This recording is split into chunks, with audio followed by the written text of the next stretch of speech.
We're about to begin our first set of panel presentations of the day, which are going to focus on digital therapy and evolving evidence in standards for behavioral health. We're really thrilled to have this panel. They all have academic scientific backgrounds and credentials, but they also represent different lenses that are being applied to this entire sector. And I'll introduce each one in person, and then afterwards we'll have the whole panel up for a Q&A. And remember, if you're going to send questions in the Q&A tab, identify someone if you want a particular person to answer, or just we'll direct it to one or all of the panel members. So I'm really pleased to introduce our first panelist, and that's Dr. John Torous, who's the Director of Digital Psychiatry in the Department of Psychiatry at Beth Israel Deaconess Medical Center and an assistant professor at Harvard Medical School. We've been working with John for a number of years. He's a great colleague. He's active in investigating the potential of mobile mental health technologies in psychiatry. He's published over 200 peer-reviewed articles, 5 book chapters. He flies around the country consulting with entities like Amazon. And more importantly, for this particular topic in his presentation, he's the editor-in-chief of the Journal of Medical Internet Research, Mental Health. He's the web editor for the Journal of the American Medical Association Psychiatry, and he is co-lead of the American Psychiatric Association's Health IT Committee. So John's in the middle of a lot of work that is evaluating and setting standards for mobile behavioral health technologies. John, pleasure to have you. You're up.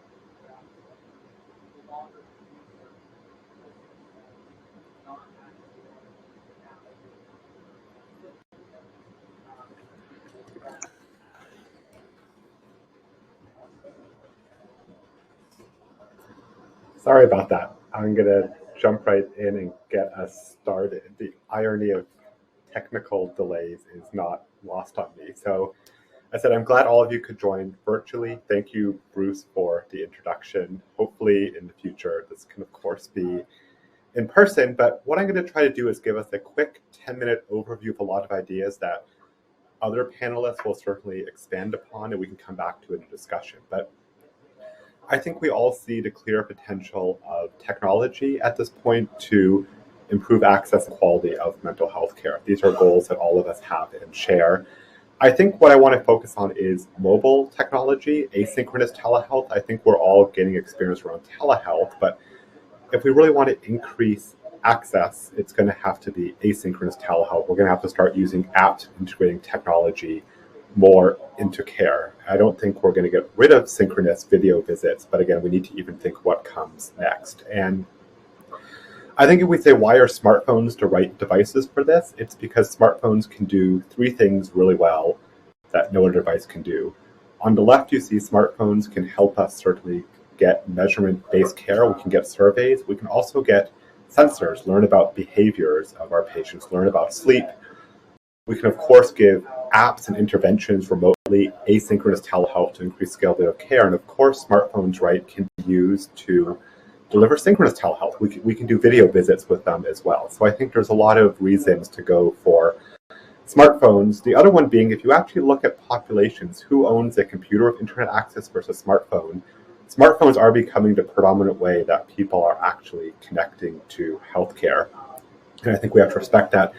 In thinking of how we want to even use smartphones and mobile in care, I think there's 3 broad deployment methods I think that we can talk about that have pros and cons. One being kind of self-help uses of apps. We'll talk about that last. Guided, is there kind of a coach with it, or is it kind of hybrid? Is it kind of integrated into care of the technology? And each of these 3 have advantages. Some of them have limitations. I think I'm not going to talk too much about hybrid because later on we have Trina from Kaiser Permanente who will give us what I think is one of the world's best examples of hybrid. But if we're using apps to augment and extend care, we're assuming that people already have access to care. I think one thing we need to learn is, how do apps actually increase the quality of care? What are the outcomes? What happens when we offer this type of hybrid care? So I think there will be impressive outcomes, but we're still learning what it means. I think we have to at least acknowledge that there are some examples of hybrid care, perhaps. We're learning what's going on. This was a headline from 2 days ago, right? Telehealth startup Cerebral halts controlled substances, and it says Cerebral's under investigation by the Department of Justice and DEA. So again, we're not here to comment on any one company, to say things are good or bad, but certainly I think we have to be realizing that we want to at least keep an eye on what's happening here and what the story means for kind of using apps in this kind of hybrid way of care. Our clinic at Beth Israel Deaconess Medical Center in Boston, we have a different version of a hybrid care clinic where I and people on my team are seeing patients with telehealth visits. We're using the app that we've developed to have patients collect data outside of visits and to bring new data into our sessions, have people practice activities. But you see, we've added that kind of person, that digital navigator there into it, and we'll go into more details of what that digital navigator is. So in some ways, that's in a form of a coach. So you see, we're kind of combining synchronous telehealth video visits with coaching as well, with a self-help app. So it may be, again, that you can combine different models together. But again, I think hybrid care is very exciting of how we can integrate the apps into existing care. I think one of the challenges around kind of coached use of apps or guided is, well, this is a headline it's a while ago, it's many years ago, but there was a startup Basis that you could see was going to charge people for therapy sessions with unlicensed therapists. And I think after the story broke, the company disappeared. Right? I don't know what they've become now. But I think in one way we do want to say, if we're going to use these coaches, who are these coaches? What is their training? How do they work? Where do they not work well? In the references there, you can see we did a small review paper to try to understand who are coaches and how are they kind of being used. It's only the academic literature we could look at, but we found is there's not really a clear definition of what a coach is. A lot of the coaches that use don't have kind of standard training protocols. Sometimes they're very experienced clinicians, which is great, but we want to make sure coaches are scalable and replicable and we know what training they're doing. So I think there's a huge role for this, but we need a lot more clarity of what it is, who it is, what is their training before that we fully embrace it. But again, I think coaching can work. We know that task sharing with non-clinicians works. I think the coaching role is great for peer support clinicians to do it. And I think one thing that our team has encountered, especially working with people with serious mental illness, certainly like Vinfen cares for many people with serious mental illness, is there's actually a different role for coaching that sometimes I think gets overlooked. And this was a quote from a report that we were writing for the government of Australia, thinking about their digital mental health policy. And I won't read the quote, but I think what you can see is we have to really think about how do we engage both clinicians and patients who need help with perhaps digital literacy, right? It's not just helping people, coaching them through health, it's how do we actually kind of coach people so they can use and engage with technology. The worst thing we could do, right, is kind of exclude people from care because we've built systems that demand high levels of digital literacy and understanding how technology works. So actually, in partnership with Bruce and Vinfen, we've been working for a while on this concept of a digital navigator, a new care team member who can kind of help recommend apps, who can help technology troubleshoot, who can preview the data, check in with people, do engagement. So we've been doing, again, with Vinfen, a lot of interesting pilots around how a digital navigator could work. With a project called SMI Advisor, we've actually begun to build out a computer-based training that we'll have soon that will supplement the kind of in-person training. But the idea is we could take anyone, make sure they kind of have these core skills, can be a digital navigator, and can begin to kind of support technology literacy and basically helping people with care. We also have a paper curriculum. This, again, was developed in partnership and piloting with Vinfen, and we're happy to share that with other people. So if you look back at our kind of hybrid care model, how actually was delivering care right before this is we'll be doing a telehealth visit. We'll have a digital navigator in that coaching role who is working, and you can see that they'll be kind of customizing the app and ensuring engagement when the person comes back for the visit with me. I think in part is we kind of look, though, again, realizing not everyone wants to do a full model like that. There certainly are a lot of self-help apps available, and I think we have to, this is a quick slideshow, the pyramid is from the APA App Evaluation Framework, but I think we just want to make sure we understand what are the risks and benefits of self-help apps. This is a screenshot from a report on May 2nd from the Mozilla Foundation.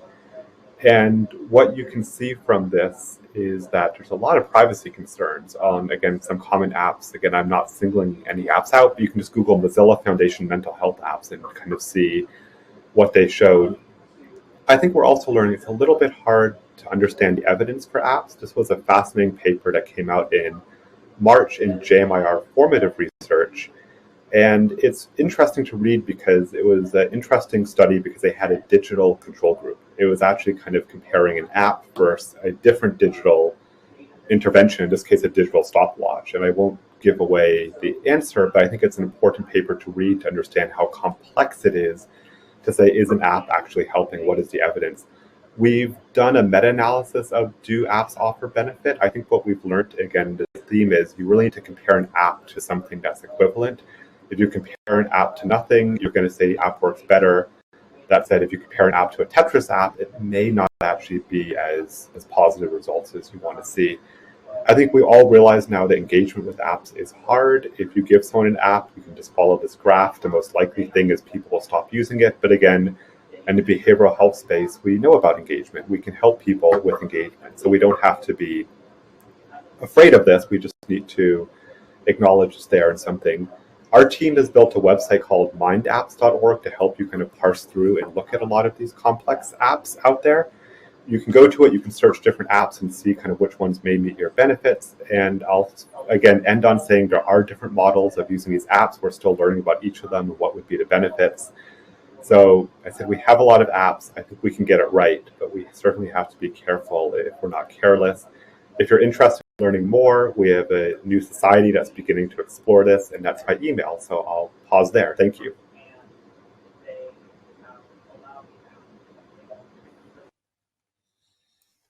Thank you very much, John.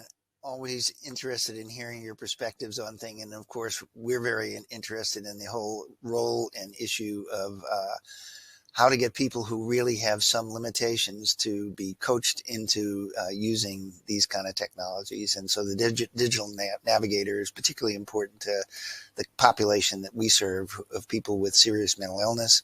And as you heard, Monica, there are people who have literacy issues who just because of their socioeconomic status. So that I think that's going to be an important part of the field going forward. Our next presenter is Dr. David Mohr.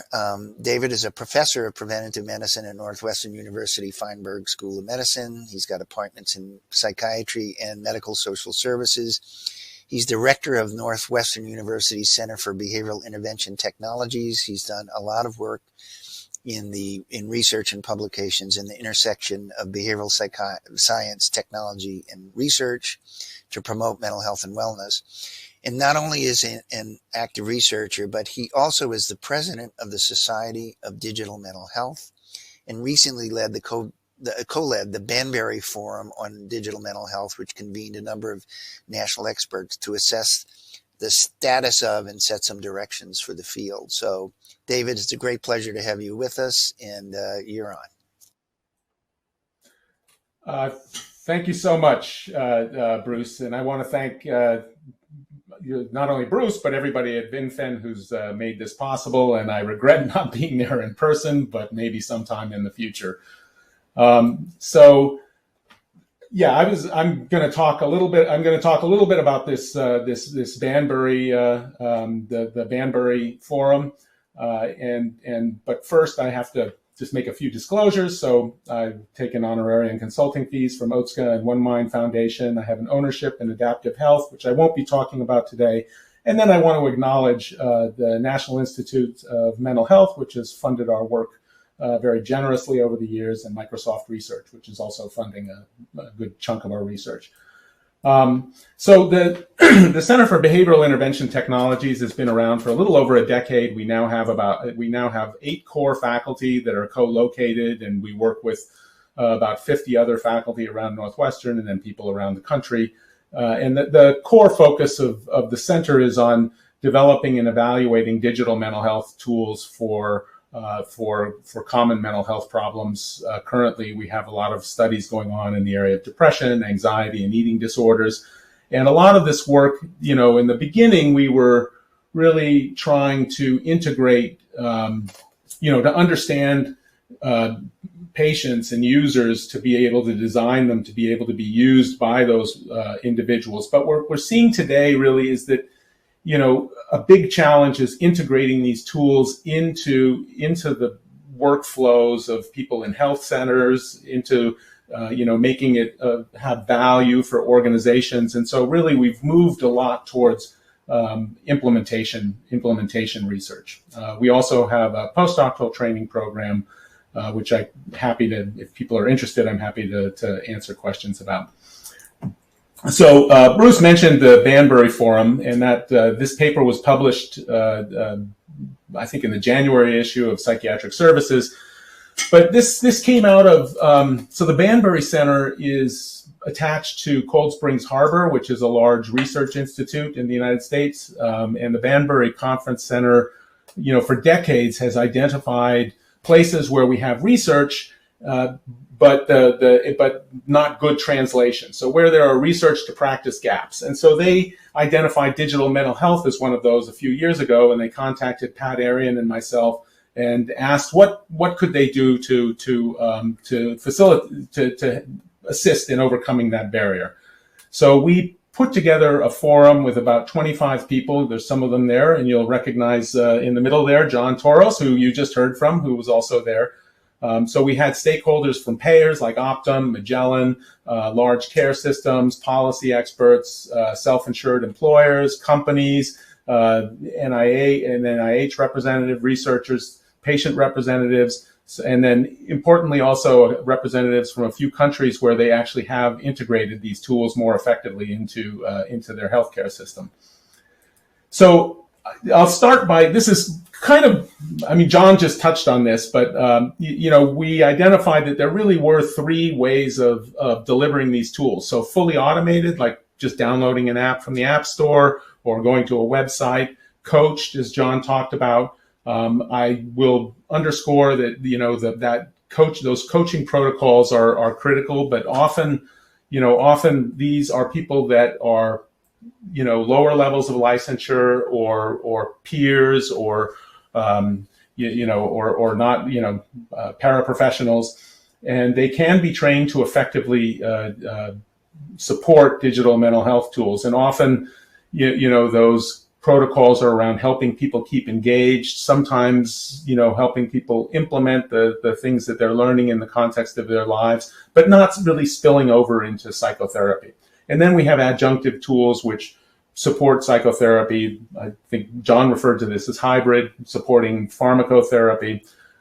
So these are the sort of three classes.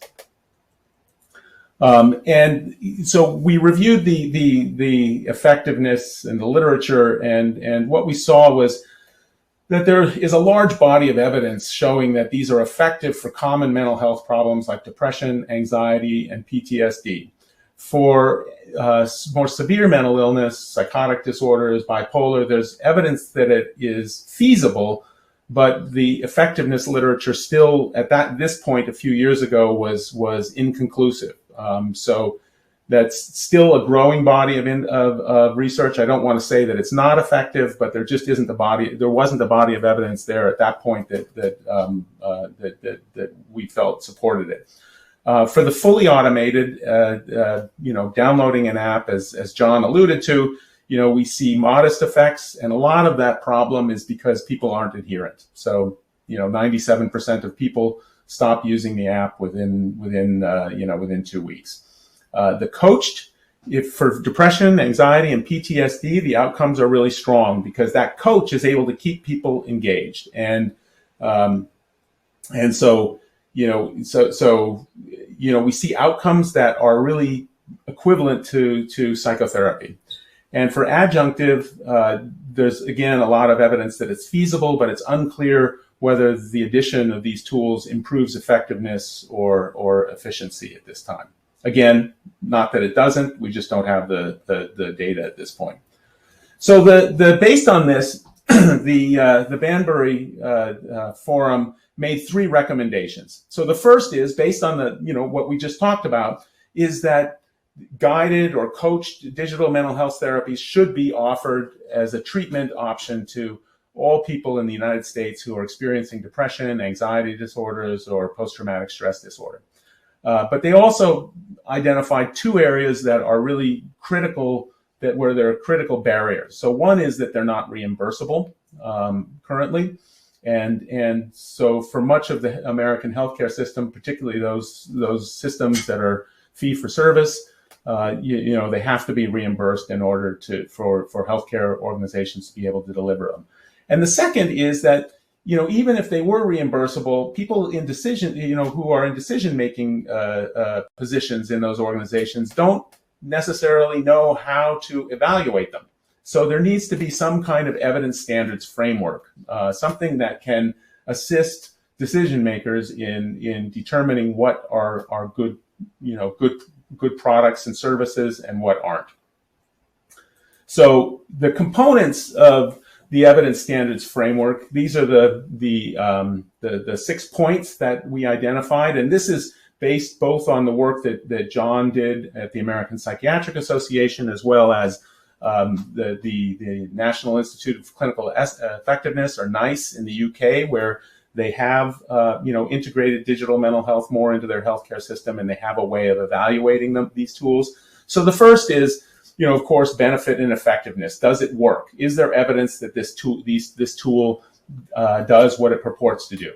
The second is engagement, and this is really important because when we do research, we have to consent people. We have to evaluate them. So research subjects come in to our studies and they take a bunch of tests in the beginning. They have to sign a consent. So there's a bunch of stuff that research participants have to do right up front. And so that weeds out people who have, low motivation or sort of are maybe not really motivated to use these tools, which, like for depression, lack of motivation is a key symptom. So we're really, we really don't know how the average person really engages with these tools, even with coaching. So what is the evidence for that? How do we evaluate that? Then data sharing and interoperability. How do we get data into the healthcare system so that it can be utilized by the healthcare system? I'm trying to read here. So risk management. Of course, people come with a variety of risks. How are those managed? Data security and privacy. People care about it, but they often don't manage it themselves. So that really should be on the side of the company or the healthcare system to manage. And then equity. So there certainly are, a lot of rules and standards related to the American for Disabilities Act, but I think there was universal consensus that the effect on social disparities was also critical, that we don't exaggerate that. And I think some of what John is talking about with training people to use these tools may help with that. Then on the reimbursement side, one of the challenges with this is that 2 things need to be reimbursed here. One is the technology, and the other is, if you have coaches, what the service is. So I'll just go through kind of where we are today with the reimbursement of the technology. So for people in risk-based contracts, ACOs or large value-based care systems like, I seem to be, let me go back here. The slides keep jumping around here. So for large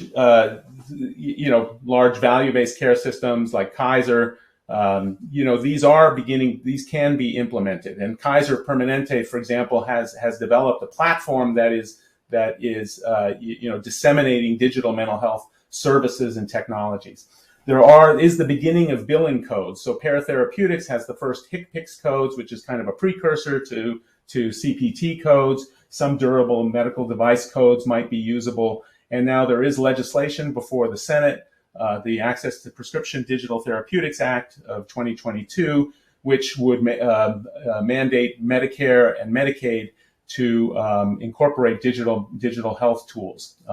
Importantly here, they're saying that the prescription digital therapeutics is defined as having an FDA certification, and I'll address that in just a moment.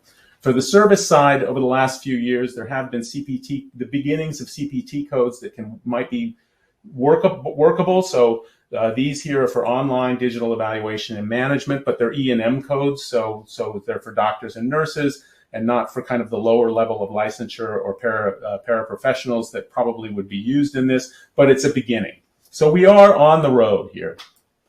Lastly, I just want to talk about this issue. How these get rolled out in our country is still, still really unclear. And there's kind of two, one area of lack of clarity is what is the role of the FDA going to be, or are these going to be kind of more over the counter? And so the FDA provides basic evidence of efficacy, but it's from trials, right? So it has the problem. Those data that they're using have the problem that they really don't tell you how they're going to work in the real world. And they don't really give much guidance for all of these other areas where, where decision makers want information. In addition, the FDA process is expensive, and so would likely lead to more of a consolidation of companies, and it's also not that flexible. So every time you make a change, you have to document it. At a certain point, you have to go through another evaluation. So it could slow innovation. On the other hand, we don't have a government entity like NICE in the UK or most countries with national healthcare systems that can do this kind of oversight. So there isn't a good agency in the United States that can do this. So this is kind of, I think, a one point right now where we are, where there's a lot of uncertainty. So that's what I wanted to talk about. Just a couple of things. We have another Society for Digital Mental Health, which is, started at the same time as John. So we're trying to figure out how to work together. But you can go to societydmh.org, and the membership is free. We have an inaugural meeting in June 13th and 14th. That's 3 hours each of those days. And the focus of that meeting is on the development of evidence frameworks and on reimbursement. So if you're interested in those, please join us. And then I'd also just like to advertise here our CBITS monthly digital mental health webinar, which is the first Tuesday of every month. If you go to cbits.northwestern.edu, you can sign up for those. And there's a monthly talk from somebody, national and international experts. So thank you very, very much. David, thank you for that terrific tour de force, and you've already previewed some of the discussion we're going to have, I hope, at the end of this panel, and that is, where is regulatory guidance and decisions? Where's that going to go as you see it, and other panelists see it? Great presentation. Now it's a great pleasure for me to introduce also Dr. Susan Azrin. She is the program chief of the Early Psychosis Services Research Program at the National Institute of Mental Health, where she leads the Early Psychosis Intervention Network. She's also the science officer for the Mental Health Research Network, which is a network of folks working on serious mental illness, including psychotic disorders. But more importantly for today, she also manages a research portfolio for NIMH that funds diverse mental health service topics, especially digital mental health interventions. So Dr. Azrin is going to bring us the National Institute of Mental Health perspective on the field and where it's going. Susan, you're up. Thank you so much, Bruce. And thanks to everyone at Vinfen for organizing this fabulous conference and inviting me to speak here today. I'm going to talk about the research I think we need to advance the research on digital mental health interventions. And here are my disclosures. Oops. Doesn't look like they're appearing. And there they are.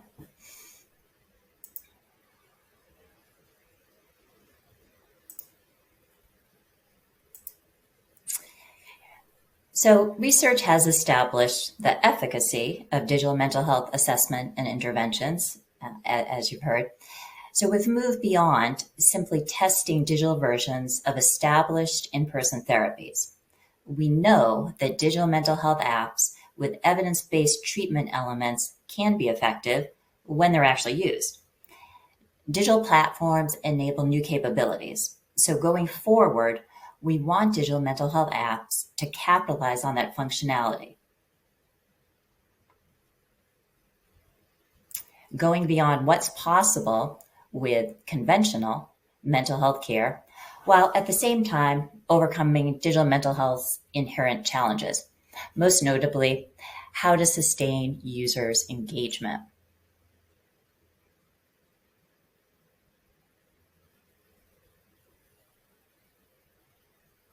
Sorry,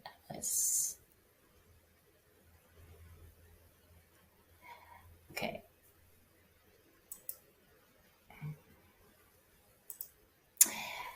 Meanwhile, the commercial technology around digital mental health has vastly outpaced our research. While digital mental health apps are now ubiquitous, there's a tremendous knowledge gap, as you've heard, between digital mental health research and practice.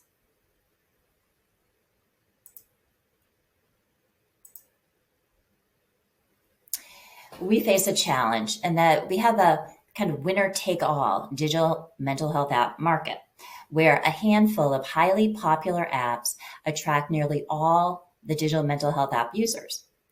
A 2020 study found that the two most popular apps for depression and anxiety, Headspace and Calm, were responsible for 90% of active users, and they each focus on mindfulness and meditation. Unfortunately, apps with many other evidence-based treatment elements, such as cognitive restructuring, behavioral activation, exposure for anxiety, and problem-solving therapies, aren't the apps that most people are using.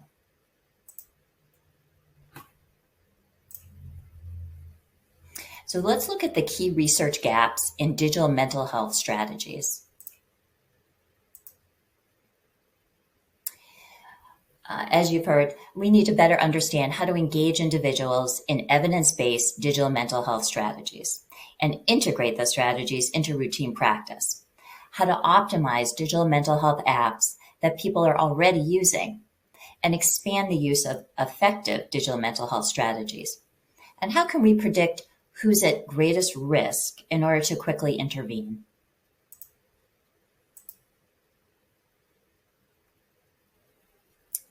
So how do we get people to use digital mental health interventions that have demonstrated effectiveness? And how do we keep them engaged? So one engagement strategy is to leverage the digital platforms people with mental health needs are already using, such as social media platforms. So as you've heard, the literature shows that digital mental health app users generally need support to remain engaged. So we need to know the optimum level and type of support required to engage both users and clinicians in different digital mental health strategies, and how to most efficiently provide that support. And John Torous just discussed his digital navigator role idea, the new healthcare team member who would support both clients and clinicians in implementing and integrating digital mental health technology into clinics in a scalable way. So I think that's a very exciting idea. So we want to integrate digital mental health strategies into existing care systems with support for both clients and clinicians. We have to figure out how to optimize the effectiveness of digital mental health apps that have already captured the marketplace. And we want to use technology to optimize more conventional mental health care, enhancing the benefits of in-person treatment, coupling technology-enhanced assessment with electronic health records to improve care quality, for example.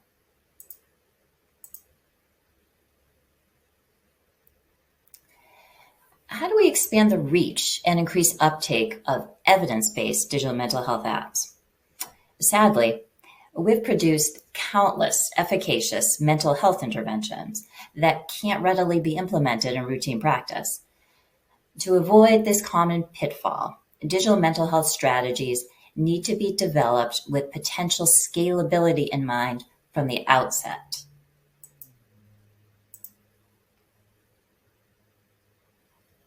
We also need to develop, test, and disseminate new apps that include those evidence-based treatment elements not currently reaching users because they're just not offered in the market-leading digital mental health apps.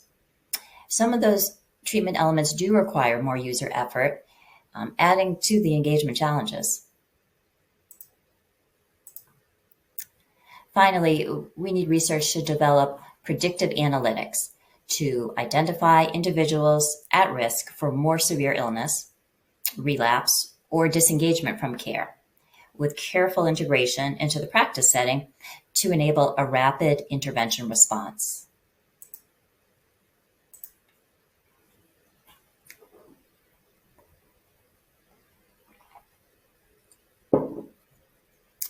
So in sum, we have critical knowledge gaps in the use of digital mental health interventions summarized here.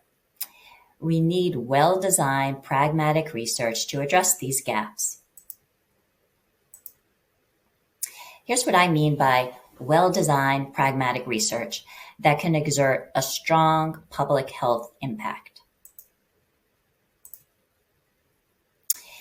This research tests broadly applicable digital mental health principles that generalize across apps and platforms. It features partnerships between mental health services researchers and digital health developers to leverage digital platforms already engaging the target population. High-impact digital mental health research is designed from its inception to produce relevant and actionable findings for decision makers. Likewise, stakeholders are involved in all phases of the research to help ensure its relevance and feasibility. And here are just some potential research stakeholders.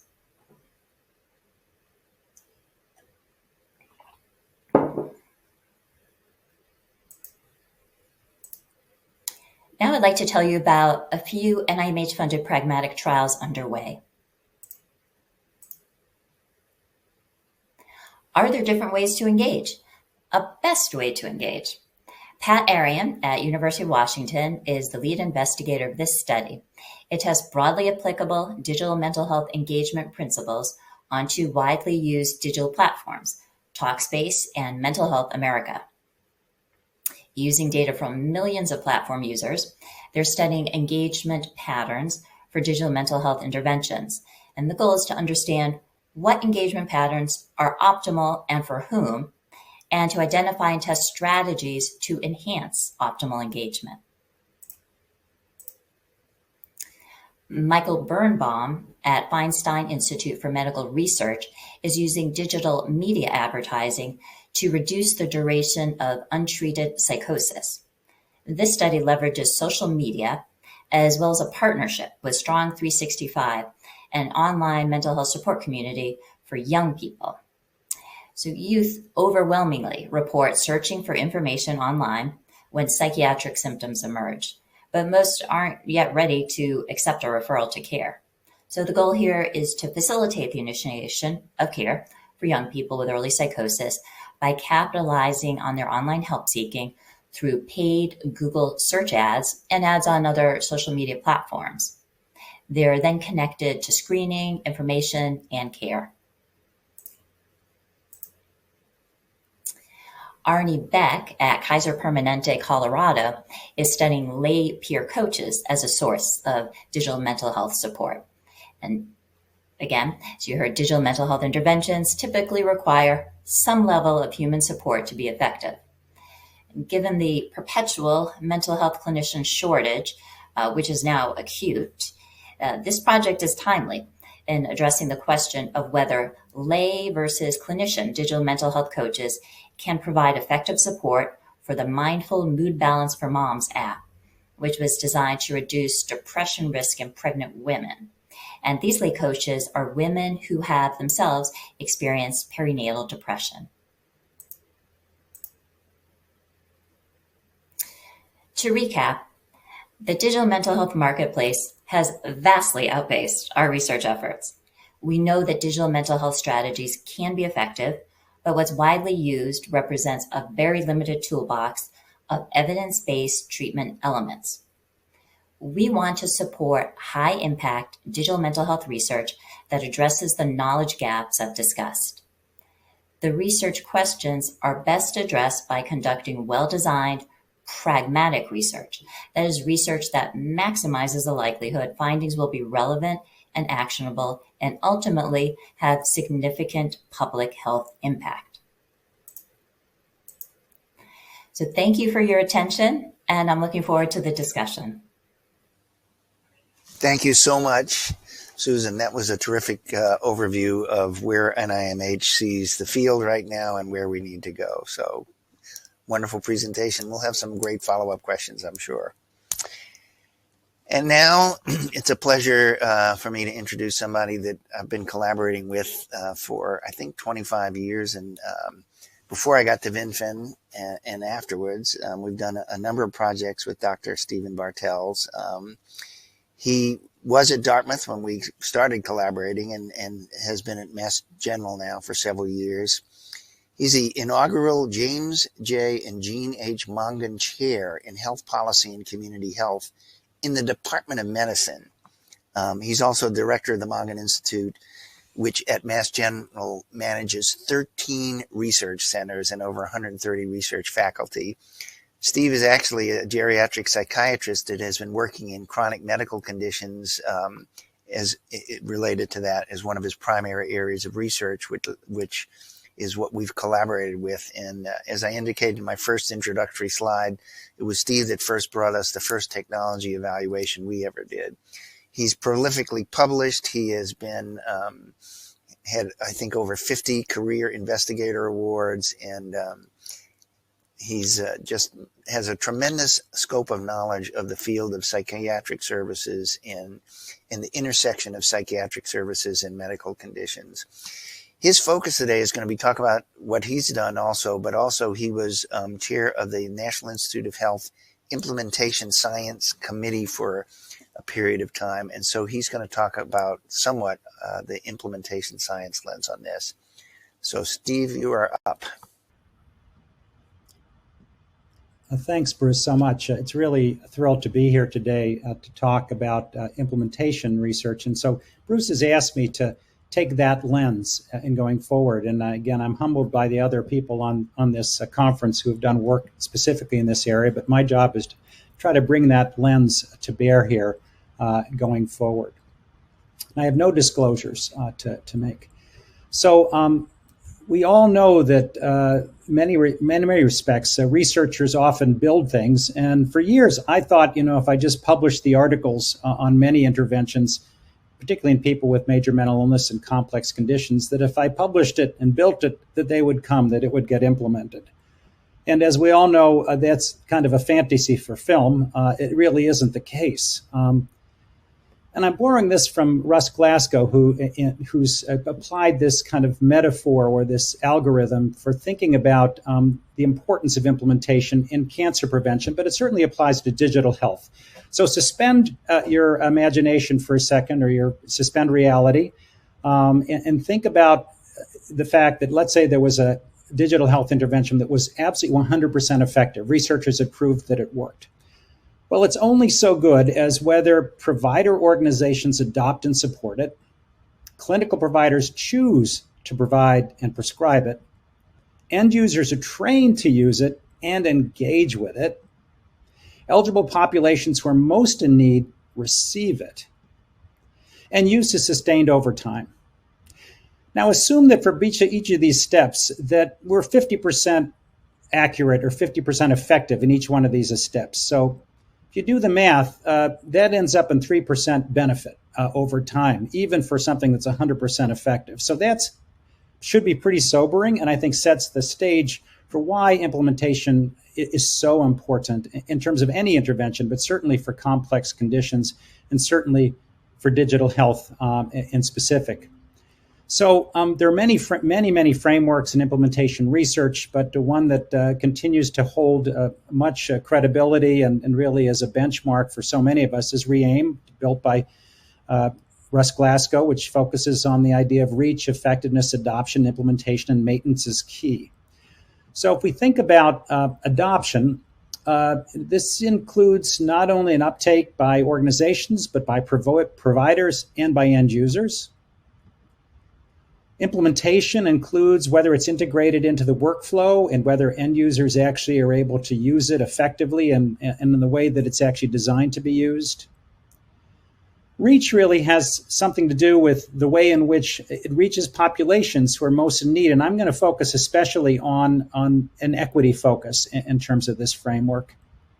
And then finally, maintenance and sustainment over time is key. So as we think beyond effectiveness as one of the domains, these other areas of adoption, implementation, reach, maintenance, and sustainment are really critical and something that each have components and strategies that could be associated with them. So in thinking about adoption, uptake, engagement, it's well known, and we all know at this conference, that when digital health interventions are moved from research settings into real-world settings, often implementation has failed, particularly in populations with complex needs. Often low rates of uptake by end users, poor integration into the system of care, and lack of sustainment over time and retention.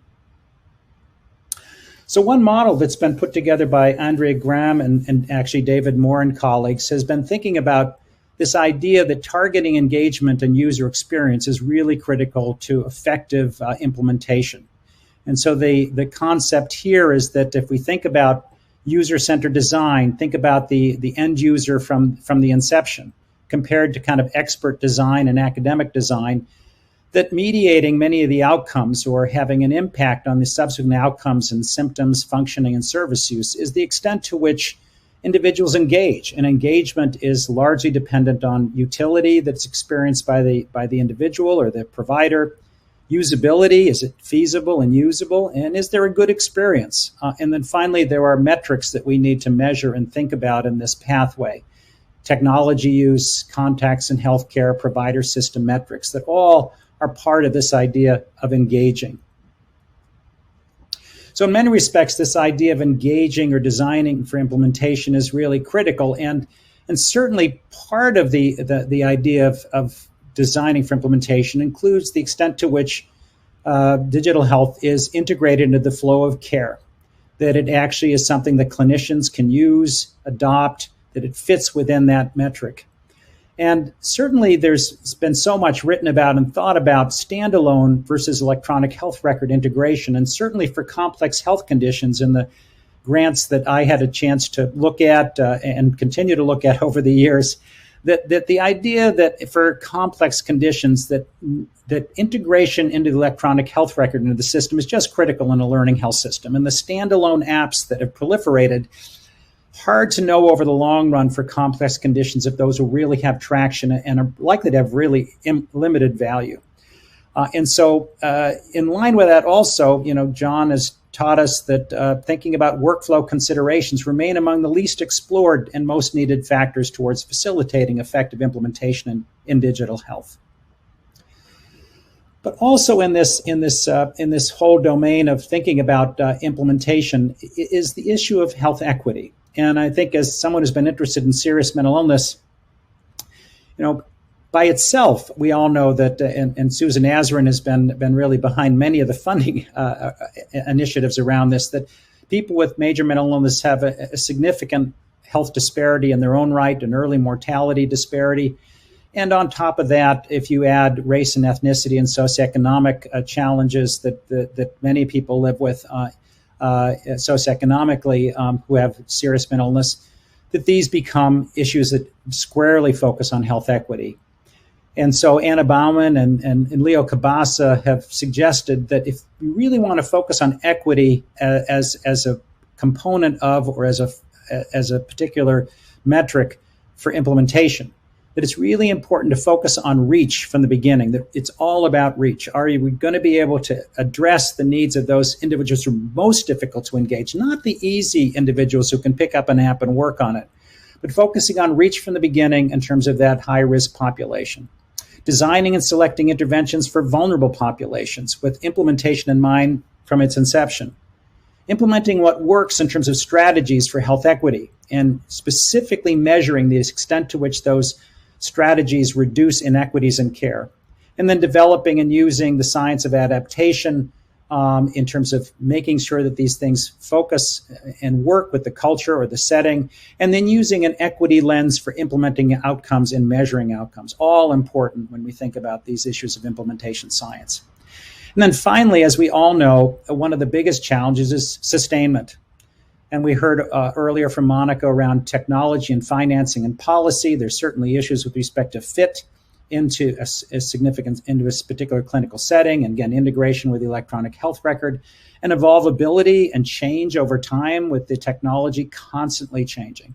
And then the provider level, sustainment really depends after the grant goes away or the initial training on workflow integration and its utility at the level of both the patient and the provider, and the support, the usability for the end user, the engagement over time, and then, yes, human coaching, as we've heard from John, interaction with support professionals, community health workers, and peers, perhaps. Just to give you an example of certainly the type of individual we may be thinking about in terms of digital health interventions, this is Gus, someone he goes by the name of Gus in this, but is actually an example of a patient we actually had in one of our studies. 62-year-old, subsidized senior housing in Boston, obesity, hypertension, congestive heart failure, diabetes, COPD, atrial fibrillation. Need I go on? Many hospitalizations, 30 plus medications, outlived his life expectancy. So the special challenges you can see of cognitive information processing, attention, motivation, social networks, all abound for Gus.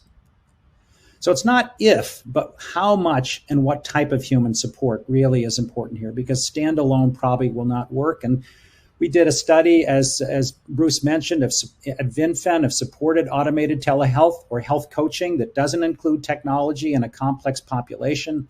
And what do we find in this NIH-funded study that actually Susan oversaw?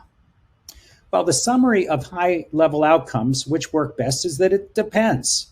That the automated telehealth that was backed up by a coach triggered preemptive interventions, and we saw dramatic reductions in hospitalizations and emergency room visits, greater self-rated physical health, but it was challenging to keep people engaged. When we did individual skills training, we had better impact on health behavior, cardiovascular risk reduction, lower depression, and better engagement. So there has to be a sweet spot somewhere in the middle here in terms of the human element. So in summary, the overview of thinking about implementation includes adoption and uptake by provider organizations and end users, and peer user-centered design, usability, acceptability, tailoring fit, implementation strategies around implementation include human support, workflow integration in the electronic health record, agile, adaptive, and iterative implementation, and reach, again, an equity lens. Community engaged implementation is critical, as Susan mentioned, and accessibility and scalability over time. And then finally, sustainment over time. Strategies in implementation include integration, adaptability, evolvability, value for the individual, and yes, human-centered support, including models that are professional-based, direct care worker-based, and peer-based. So with that, I'll stop and turn it over to the next speaker. Steve, thank you again for another terrific overview presentation of the issues and implementation of these kind of technologies that I know you're extremely interested in and working on, as are we, and I would think this is so important to the field. So thank you very much. And now our final speaker in this panel is Dr. Paul Jeffrey. I got to know Paul over the last year or so as we were doing pilots with Therapeutics, and he and as the chief of pharmacy for Mass Health or Massachusetts Medicaid, they were interested in whether or not they were going to decide to approve PAIR, which they eventually did. One of the first Medicaid programs that approved a mobile intervention for funding. But Paul is also an associate professor of family medicine and community health at the UMass Chan Medical School. He is an invited lecturer at Boston University School of Medicine and Harvard University School of Public Health. He's been in the field over 20 years. He recently stepped down as Medicaid pharmacy director for Massachusetts, but he is currently the president of the Academy of Managed Care Pharmacy, which coordinates the decisions and standards of a number of Medicaid managed care pharmacy systems. And they are developing standards for digital health prescriptions. And so he brings the unique lens of pharmacy in digital prescriptions to this field. And it's a great pleasure to introduce Paul Jeffrey to you. Paul? Thank you, Dr. Bird. It was my pleasure to meet Bruce, like you said, maybe 18 months or 2 years ago now, more or less, about this particular topic. And I was excited to see that Dr. Bird was also excited about this topic. So I'm going to speak a little bit about what we call these things, what their current regulatory status is, and then offer some maybe unsolicited opinions about where we stand with that. But it's my pleasure to be with you today to talk about this exciting field. My objectives are to talk about the taxonomy, what these, how we name these particular, whoops, I did the same thing that an earlier speaker did. Come on. I apologize. I'll get my technology right here. Here we go. Look at their current regulatory status and then provide my perspective as Bruce alluded to as Director of Pharmacy for Mass Health and what it meant to us. I have nothing to disclose. I do want to recognize that I am speaking on behalf of myself, not for Mass Health or UMass Chan Medical School or AMCP. Although I am dearly attached to all of those organizations. So I think that Monica's presentation this morning was stellar. It really, it cracked the egg open on just how big this whole technical revolution is, technology revolution is that we're in the midst of. And it's exciting. It's extremely fast paced. The introduction of digital interventions into the medical field, digital health is a broad field. And I think, again, Monica clearly disclosed all of that. So there's digital health, a subset of which is digital medicine, which may include certain other things like electronic health records and things of that nature. There's digital therapeutics, which are products or digital interventions that improve, manage, or monitor a disease, treat a disease. And then there's prescription digital therapeutics. And prescription digital therapeutics are those which have been approved by the FDA to carry the prescription designation. So we'll look a little bit, we'll look at that a little bit further in a moment. But that's the domain. These are the different words or taxonomy, as I've called it, of digital therapeutics.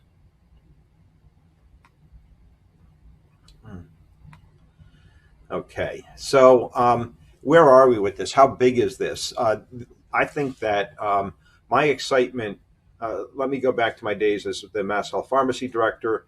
I had a great technology assessment team that worked with me.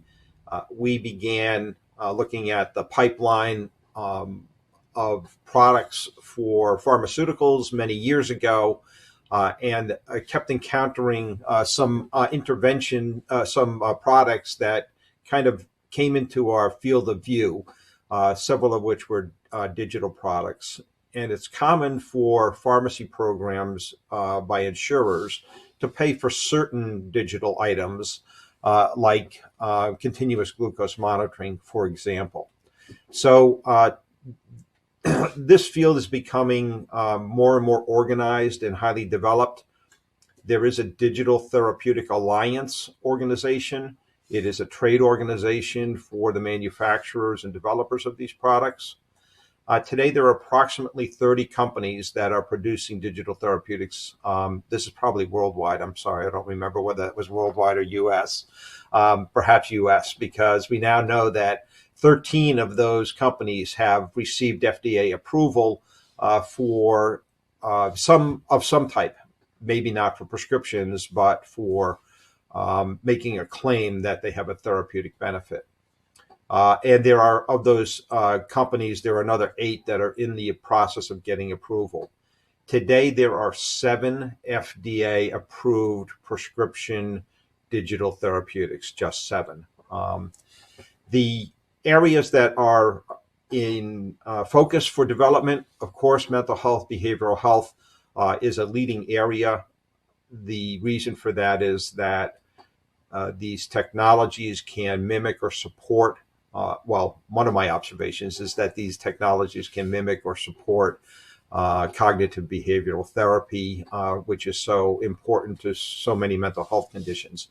But you can see that in the therapeutic areas on the slide that I've highlighted in green for those that are in the behavioral health arena.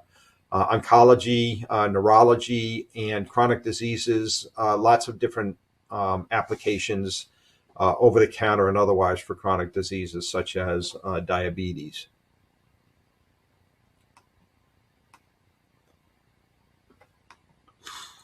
All right. So the field is expanding. There are many manufacturers that have invested in the field of digital therapeutics.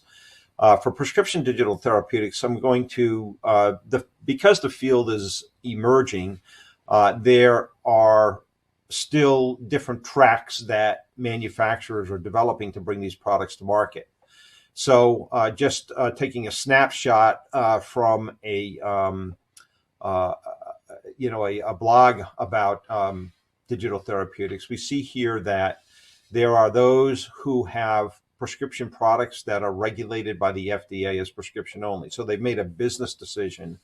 Pear Therapeutics, for example, and Achille, both which have Boston roots, have made a decision that they're going to bring their products through the prescription-only doorway, if you will. Then there are those that are prescription-only, but it may be because of something in their technology that demands approval by the Food and Drug Administration. And there are some products that are both a combination of a drug and a digital adjunctive component to the drug. So that would necessarily require FDA approval. There are those that are only looking for over-the-counter solutions, and there are some companies that do mixed, both over-the-counter and prescription drug products, and there are many getting into the marketplace. So the point of all of this is to reveal the truth that many companies are developing these products, and I think there are 350,000 health applications in the marketplace today. So there's a huge number of them, and that becomes an issue for how do patients, prescribers, payers, and other parts of the health ecosystem manage these. How do we sift through the many different applications that have exploded over the past 10 plus years?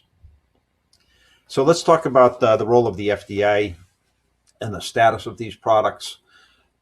These prescription digital therapeutics or digital therapeutics are regulated by the Food and Drug Administration as software, and software as a medical device is handled in a division of the Food and Drug Administration that handles devices. I'll drop down to that last, the third bullet there about the FDA Digital Health Innovation Action Plan. The FDA has recognized the explosion of these technologies, the need for regulatory action in order to develop a pathway to bring these to the marketplace and to protect patients in terms of the efficacy and safety of the products. So FDA several years ago created and posted a Digital Health Innovation Action Plan. I think that the FDA is on board with this. the processes that they use are, in terms of evaluation, are evolving as we speak.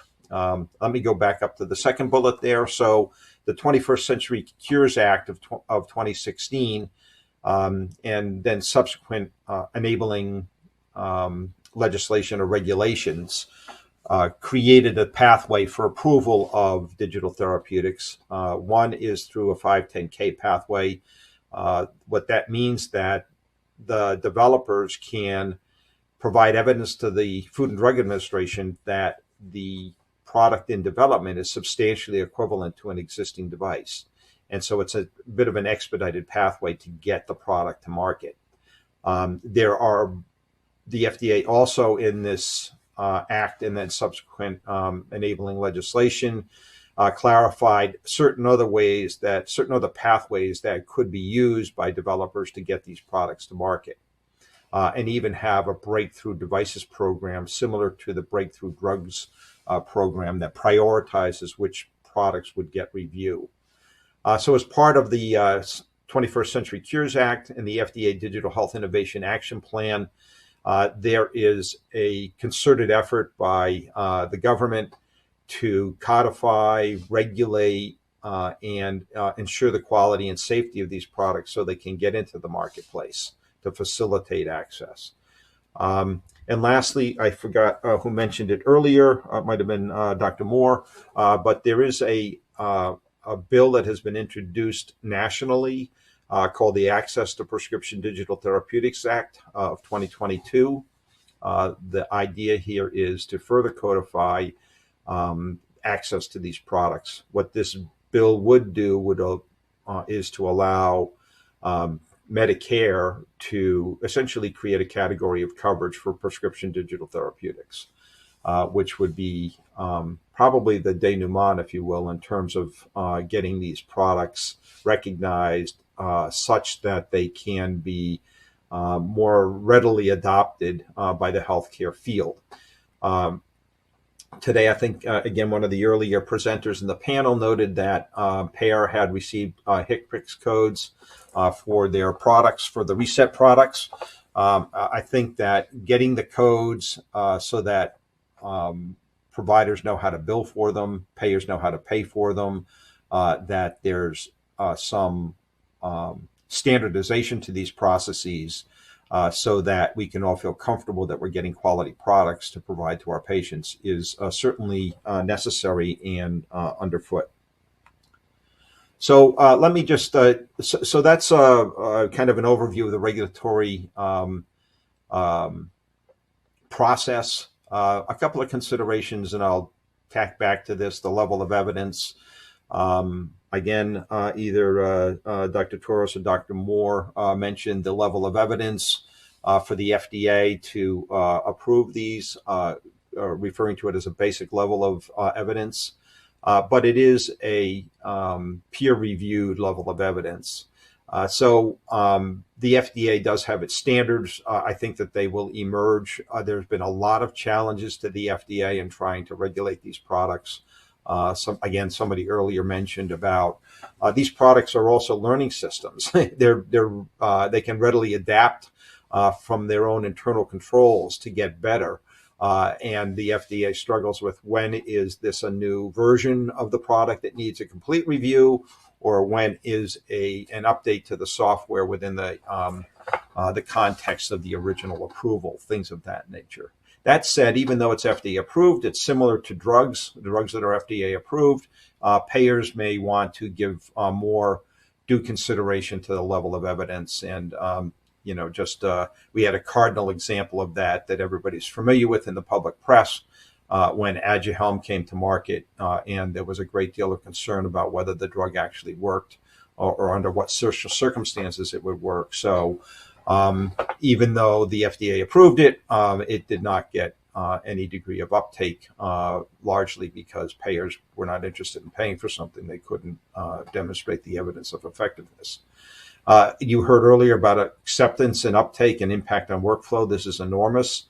As part of the quadruple aim now, folks like myself who are in the payer space We now are compelled, because of the burden of the workflow that we place on providers and other parts of the system, to do a better job of making our interventions in our presence essentially working in the background to make the care flow process better and more facile, rather than littered with all kinds of prior authorizations and things of that nature. Payers also clearly have to determine the value proposition. Even though the thing may be effective, is it worth it? Given the rapid attrition rate of most of these applications, the payers are concerned about paying $1,600 for a 90-day prescription of Reset, only to see the person use it for 10 days or a week or something like that. Of course, we have to determine whether we have the budget for adopting these products. How do we fit it into our system? Does it come across as a pharmacy benefit or a medical benefit? There are challenges and benefits to going in either direction for how it's paid for. And then from the payer perspective, increasingly payers are interested in paying for outcomes rather than paying for widgets. So when Mass Health constructed its relationship with Payer Therapeutics, for example, we constructed a contract that would pay a certain amount based on the performance of the product, such that we could determine not just whether the patients were adherent to the product, but whether it actually, we had a return on investment for the Medicaid program writ large and all of the users of the product. So, and I think with that, I'm ready to take questions, or I guess we all are, or to leave my contact information. And I think I turn it back to Bruce at this point.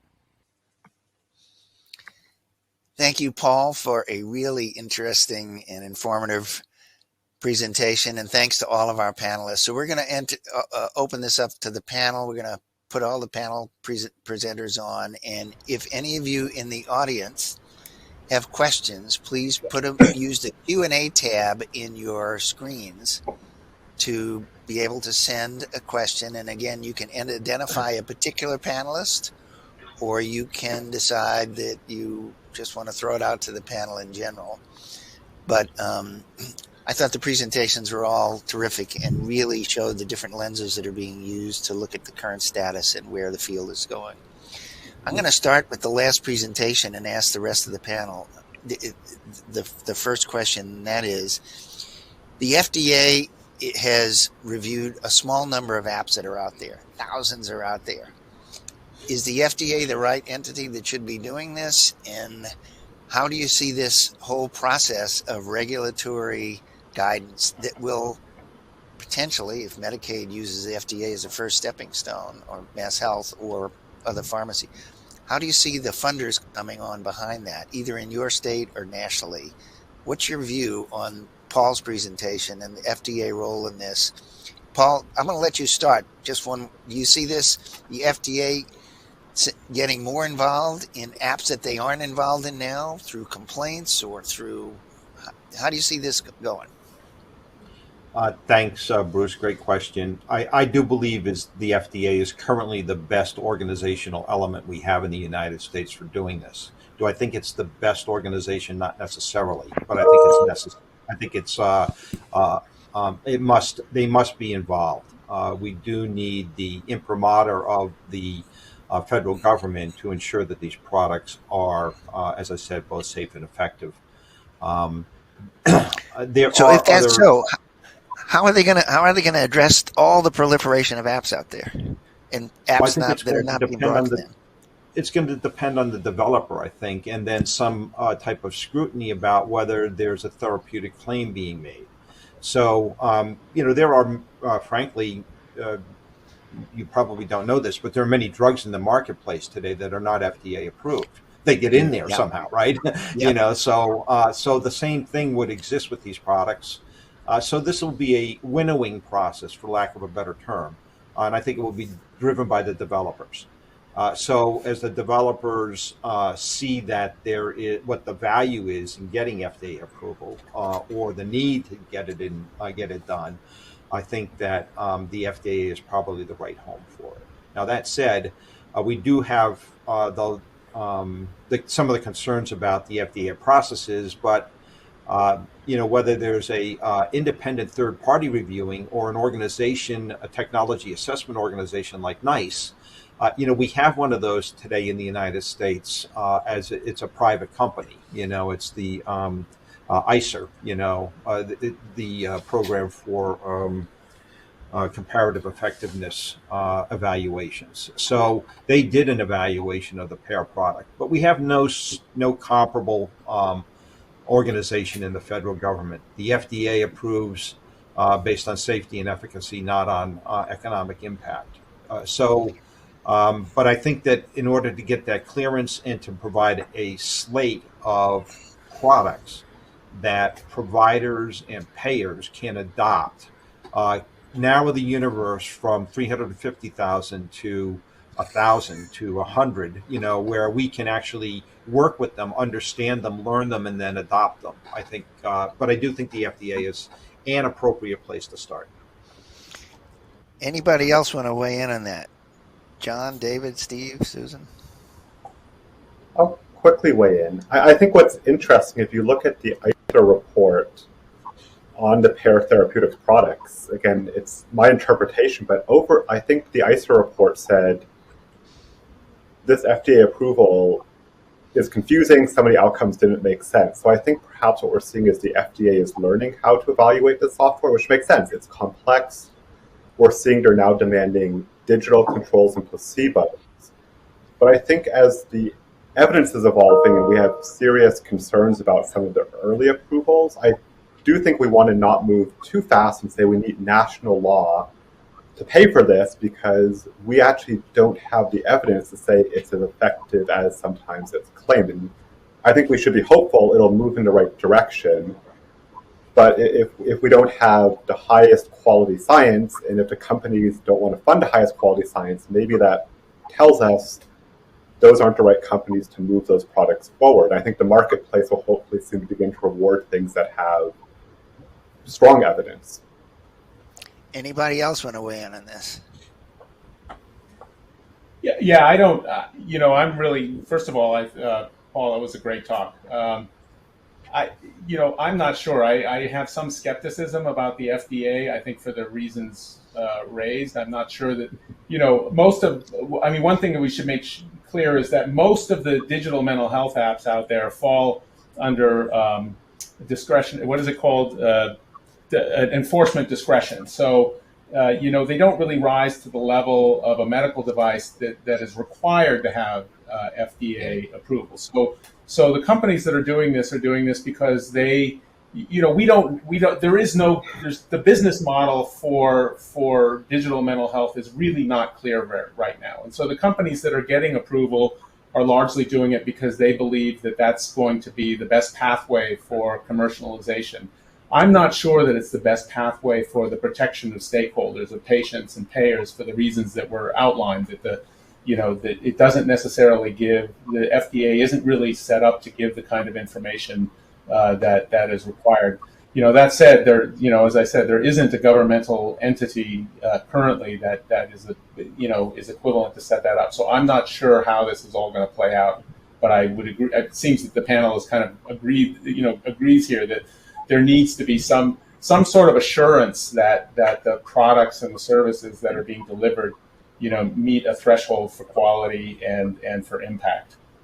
Steve, anybody else want to? I don't have much to add to this conversation because I'm much more interested in, after you've proven efficacy, that actually somebody uses them, and the people most in need use them, not young individuals that are using a billion different apps for all sorts of things, but people who are most compromised, for which the workforce is decimated, for which digital health solutions and e-health is going to be critical.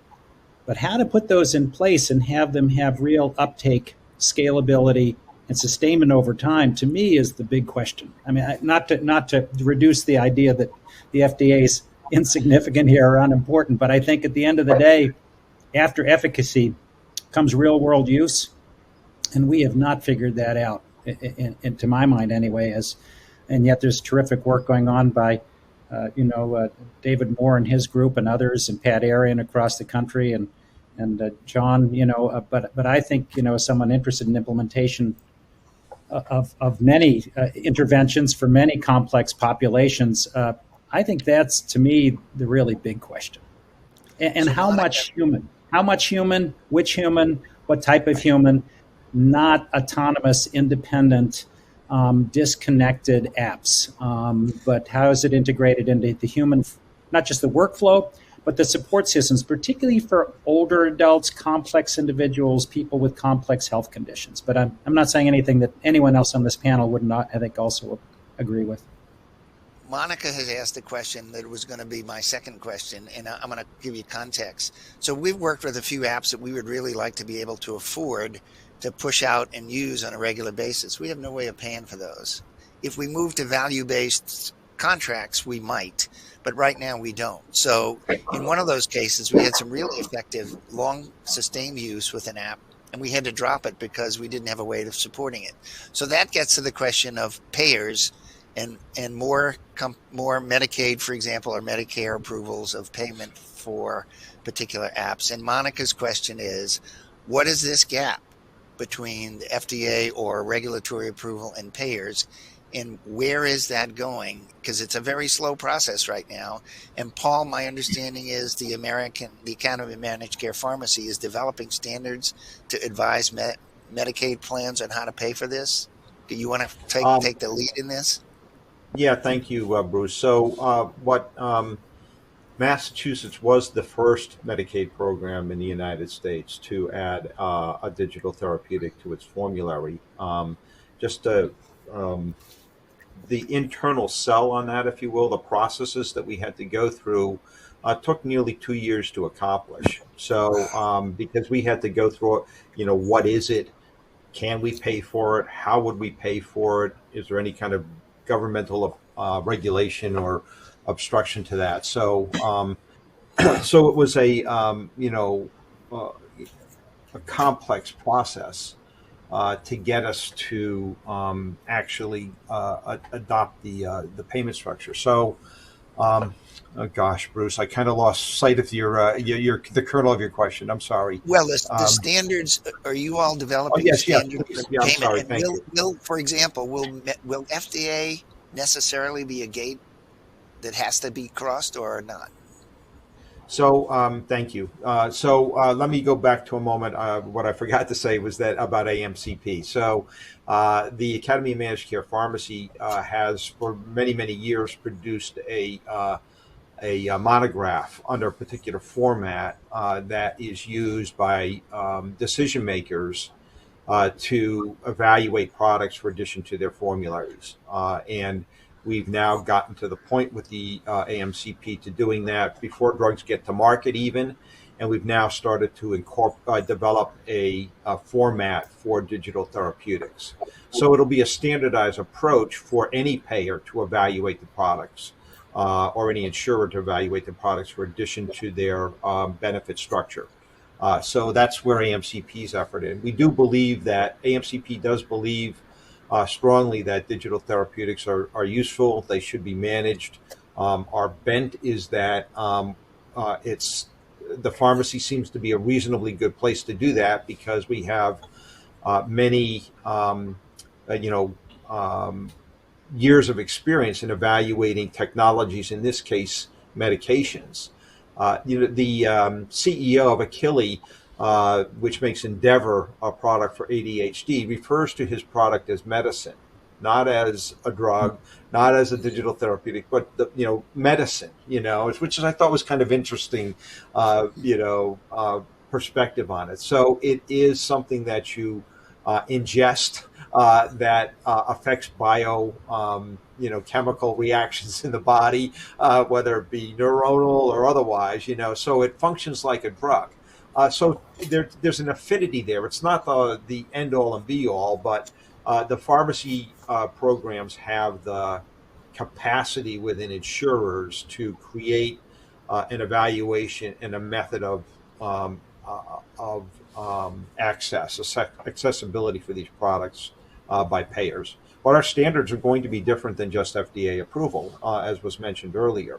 So even though it's FDA approved, we're still going to have to demonstrate that it's going to bring value, and can we accommodate it? It's the the point that that Dr. Bartels was making is that C. Everett Koop once said that drugs don't work in patients that don't take them. It's a quote that's been hanging around for 50 years now. So we have the same problem here. So what we see is developers are interested in paying. Are kind of when they come to us with a contract, the idea is, well, we'll structure the contract around persistence or adherence. And I said, well, that's great from my perspective, but how does this look in the overall outcome of the patient? So again, if you have a digital therapeutic that's 80% effective and 80% of the use is adherent, you're still at 65%. So I paid $100 for $65 worth of value. I'm going to go through that exercise rigorously every time I consider these. There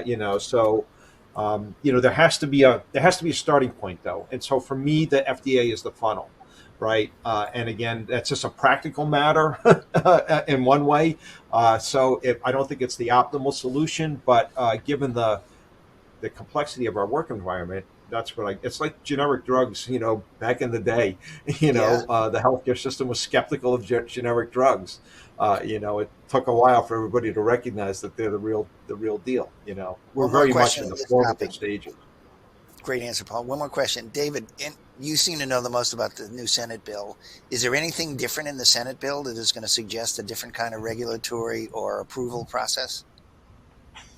I wouldn't say that I'm the person that knows the most about the Senate bill. So I've looked at what is the brief blurbs that are online. So I don't know that I can really answer that question authoritatively. Paul, can you? Yeah, no, I'm sorry. I should. I'm embarrassed. We just had legislative days the other day to promote that particular bill and meeting with the legislative delegation from Massachusetts. I don't know if the Senate and the House bills are different, frankly, but I know we're supported. We supported as AMCP. So we'll leave that topic for a minute. There are a number of other topics in here, and we're not going to get to all of them. We'll extend this just a little bit longer. So there are a couple of questions about digital coaches and not only digital coaches to help people who are having difficulty learning how to use things, but also how to access systems. And this gets also to the health equity issues. So how do you see research, development, funding, developing for those kind of questions? Anybody? Well, I can start. I mean, we spent a fair amount of time looking at coaching and developing models. And I think that there are, I think there's a fair amount of evidence at this point that coaches who are not necessarily licensed or don't have specialized training, in most cases, at least for common mental health problems, they are just as effective as people who are. In fact, there's one study that seems to suggest that they may be more effective than people who are licensed. So that opens a huge opportunity because, if you think about creating, getting, diversity and inclusion in the medical workforce, that opens the opportunity to get more people in those roles who are like the people that they're serving. And that, might be race and ethnicity, but it's also language. For example, I think the third most common language in the state of California is Tagalog from the Philippines. And there are not very many people that speak that. So, it creates an opportunity to get more equity into the system. For coaches, I think, that there's a variety of levels of support. Sort of the most basic is keeping people adherent. We've seen that doesn't, if you get adherence, but that doesn't necessarily translate into outcomes. So we've begun to try to include some measure of attention to how they're using the technology, getting the benefits, how they're engaged, and and I think, some of that also has to do with the work that John is doing around helping people who are not particularly good with technology be able to use the technologies fruitfully. And I'll just say one more thing before I pass it on, because I see there's something about older folks are kind of interesting because there's been both benefits and they're both advantages and disadvantages. Older folks using these technologies.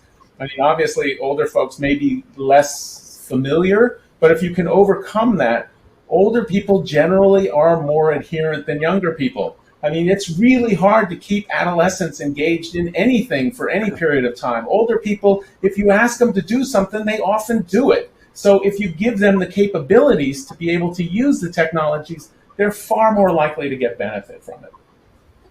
Thank you, David. Susan, do you have any comments on that topic? Yes.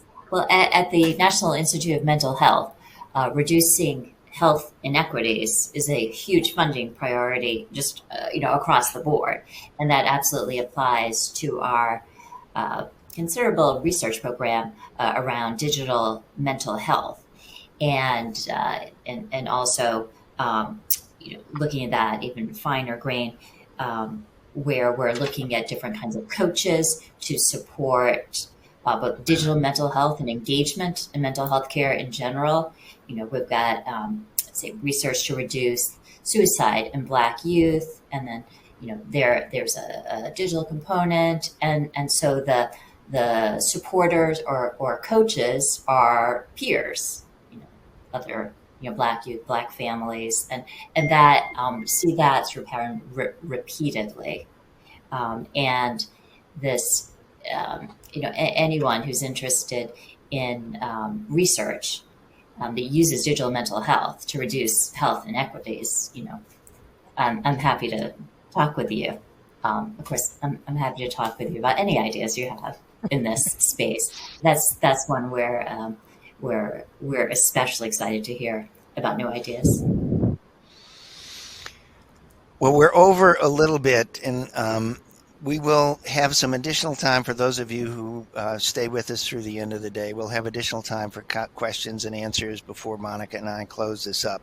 I will say that we have some really exciting new innovative projects that are going to be in our second panel. In Trina Histon's presentation, I've seen her do this once at another conference. A lot of the things that we're talking about, stepped care, engaging people, offering different kinds of options for people are going to be embedded in her presentation. And the Kaiser system has the benefit of being both the payer and the provider, because Monica would call them a payvider, because they have trained their staff throughout most of the system, if not all of it at this point, and they're over the first 9 months have prescribed over 150,000 digital prescriptions. So these, because they're the payer, they don't have to go through any kind of external approval. They believe there is going to be value in what they're doing. So if any of you out there are interested, I would strongly encourage you to take a look at that presentation. But this has been terrific. We really appreciate all of your participation. Sorry we didn't do a dinner last night where we could have shared all this and talked into the wee hours, but maybe there'll be another occasion to do that. But thank you all very much for terrific presentations.